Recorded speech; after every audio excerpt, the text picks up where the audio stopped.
Welcome to this Zentangle Quickie. My name is Heather Hartwick Gladden. I'm a Certified Zentangle Teacher, and today we're going to take a look at the tangle Caserene from CZT Susan Yeo. Now, if you want to see the inspiration for this, story behind it and everything, do take a look at the For More Inspiration link in the description section. Really pretty. Okay, it's a grid pattern. It does not have, like most all grid patterns, doesn't have to be a straight grid pattern. I love that there's a sample that Susan has on where it's not, and it's really, really neat. We're not going to do that today because that would take, well, yeah, we're not going to do that. We're going to just do a straight little 4-square grid. And, oh, sure, I'll go out to the side. Well, no, I guess I won't. I thought I was talking myself into it. I think sometimes it just helps to have this little extra bit of border. Okay. And I said we're going to do a 4-square.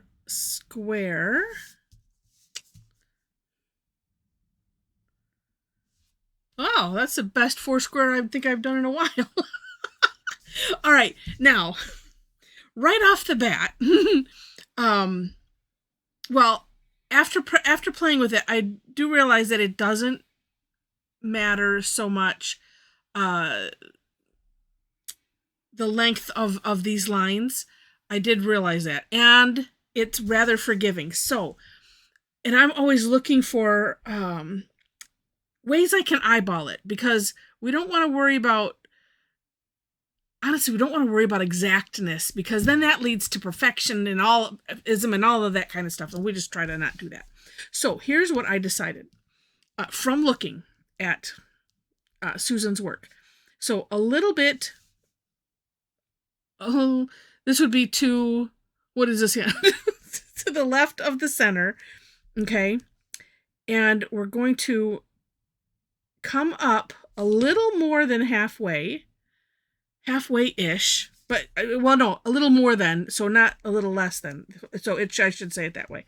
Okay, and then a diagonal line going up towards the top, not quite exactly up here, just close, and I think that that's, okay, we're going to see how it works out, and then see if we can duplicate that in all of these. And the nice thing, like I said, is it's rather forgiving. So don't worry.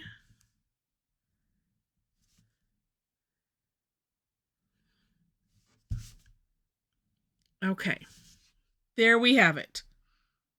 And you can see each one is a little bit different. All right. Next. A little ways in from this corner, we're going to do a C-shaped curve line, but we're going to land it like right up here in this corner. So again, it's another forgiving point, in my opinion, because it doesn't matter this distance, because we're just going to start here and land up there. And nothing else matters except for that. Okay? And then we're going to put a big C-shaped curve line right here, kind of in the center. Again, center-ish. It's all good.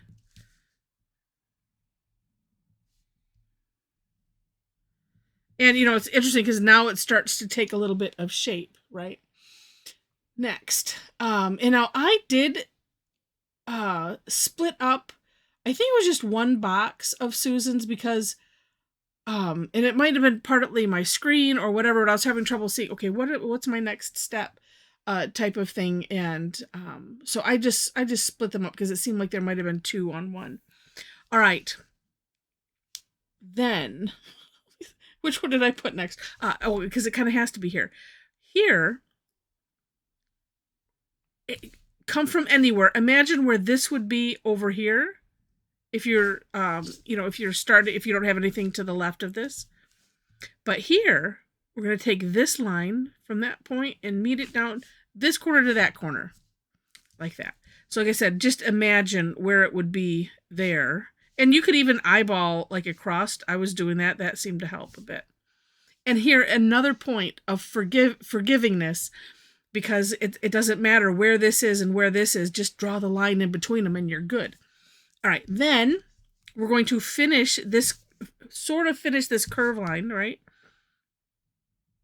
So like that. So it's just another C shape right here, and not coming quite to the corner, just before it. And then on here, you just have to imagine, well, oh no, you don't even have to imagine, because here's the thing, and I apologize for saying finish this, because we shouldn't be thinking that way. I should be thinking, oh, from this corner, I'm doing another C-shaped curve line here, just inside of that corner. So that way we don't have to think about anything except for that. Boom. All right. And that's all she, well, no, one more place.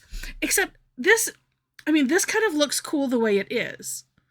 And again, take a look at the For More Inspiration link, because the next thing that Susan does is she comes down, okay, so from this corner, from this intersection to here, and then from here to here. So on all of those, and at least I like that it's, you know, from this intersection to here, because that, well, let's see, oh no, because I need to do that here, and I'm eyeballing where that would be, just imagining like as if it would be in the same place. And like that. When we don't, oh, and here, when we don't have anything, you know, to connect to up there, we just imagine that it's there. Okay. And I think that was it. Oh yeah, okay. If I am not mistaken, I just want to double check from hers. Yeah, so there, Susan also has a variation on hers with this. So if you were to, like essentially mirror this here, and then you would do lines coming the other way, basically putting like the little doorway over here as well, but this would be thicker. Take a look at it. It's kind of interesting, and you might enjoy doing that. All right. So next then would be shading. And, you know what? I'm going to do what I did on my version of the step outs, because I was playing with it and I wanted to see how it would look. Because for those following Inktober Tangles, this is, what is this, for day 14, I think? And yes. And for my Tangle Addicts, one of the things that I'm doing is adding on a technique or a philosophy or something else in the spirit of Inktober, just to help us make us better tanglers and kind of dig into those things, as well as playing with, you know, a bunch of cool tangles. And so for day 14, I thought I'd add in hatching. And hatching is just little lines. Well, you know what? I'm going to switch pens because that's a little thick. Let's do this. They're just little lines close together, and it's like shading with the pen. And if you've done like stippling, and we might have done stippling already, I'm pretty sure we did. But like this. Whoops, I lost my... There I am. And a finer pen helps, or just be really, really light with whatever it is that you have. And so I'm just...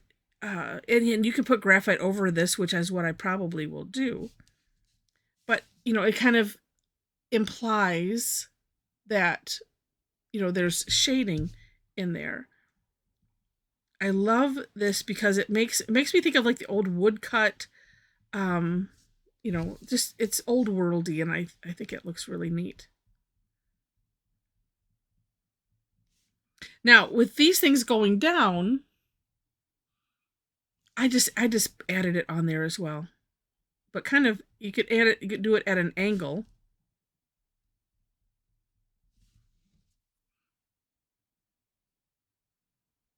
Because I think that's to imply the box. Yeah, you know, it's one of those, I have to look at it again. I was having trouble with this last step and just seeing how it fits in. But then at the same time, not really worrying about it because it's a pattern, and that's all that we need to know. And then too, I thought, well, gosh, where else might I put shading? I might put, well, you know what, in this little doorway, right? And just some real light. and real small like that.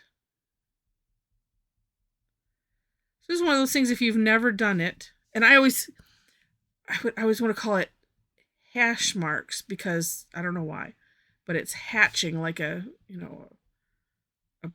bird hatches from an egg type of thing. And I think that's why I would get it kind of mixed up, because I'm like, it just doesn't sound right. I'm gonna leave it at that. I think in my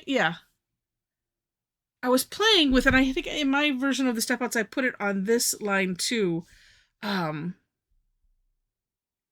I'm not sure. I might just leave it as, I think for this, I'm going to leave it here. And let's go ahead and put some graphite over it just so you can see how it looks. I mean, it looks fine like that. It's it's a really neat, like I said, it's a really neat technique.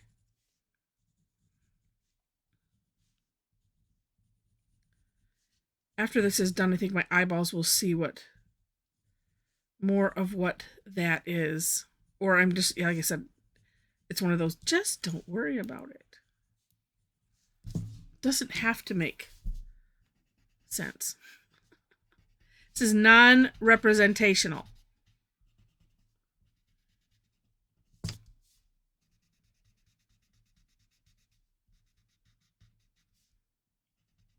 And of course, you don't have to, I should say, you don't have to. This is an option.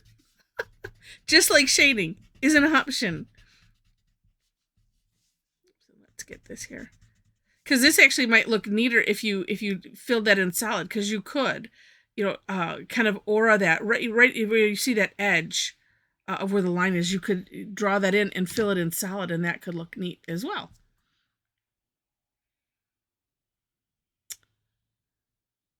Just thinking, what else? You know what? Just because this is it's round. Just there's my my thought pattern. Oh, it's round. It needs to have some shading. Now, well, in that, the variation that I was looking at, she has all of this, background filled in solid, black, and that looks rather neat as well. So that could be something too. Anyway, it's what you do it. You play with it however you want. That's the name of the game. So it's interesting. It is interesting for sure. All right. Well, I hope you've enjoyed it. And if you did, please click on the like button. And if you liked it enough to see more, would love to have you be a subscriber to the channel. So while you're clicking, go ahead and click that as well. In the description section, I already mentioned, you'll find links to the step outs. Below that is my Linktree link. And so there you will find all of, that contains all of my social media, website where you can follow my blog. It also has a link to this YouTube channel. So if it's one of those things where if you enjoy my work, feel free to bookmark that. And I think there's a follow. I think there's a follow thing too. So if I ever make changes, it'll notify you. But you can bookmark that, and that way, if you need to access the YouTube channel, then it's right there, real nice and easy, all on one place. I just love that program. It's so neat. Also, I teach twice a week, Tuesdays and Thursdays. Tuesdays generally has a fee, except for the third Tuesday. That's Tough Tangle Tuesday. And that is free every third Tuesday. And then Thursdays, generally, unless there's a schedule issue, but I always notify and then always make sure to reschedule versus just miss, because we have to have our fix. But Thursdays is Tangle Time. It's always free. It's like an hour, and we would take a tangle or two and play with it. It's a ton of fun. Come and join us. Let's see what else. I don't know if there is anything else. Oh, except we do have a Tangle Addicts community group on Facebook, and if you're interested, click on that link. There are 4 questions that you have to answer in order to gain entry, and that's it. So yeah, that's it. All right, I'm just making sure. So thank you again so much for watching, and I wish you happy tangling.